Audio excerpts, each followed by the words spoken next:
பார்வையில் பைத்தியமானேன், உன் வார்த்தையில் வாக்கியமானேன், உன் வெட்கத்தை வேடிக்கை பார்த்தேன் மயங்கினேன்.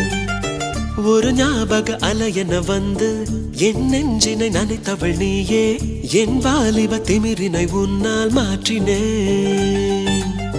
பெண்ணாக இருந்தவள் உன்னை நான் இன்று காதலி செய்தேன். உன்னோட அறிமுகத்தாலே நான் உன்னில் மறைமுகமானேன். நரம்பெல்லாம் இசை மீட்ட குதித்தேன் நானே.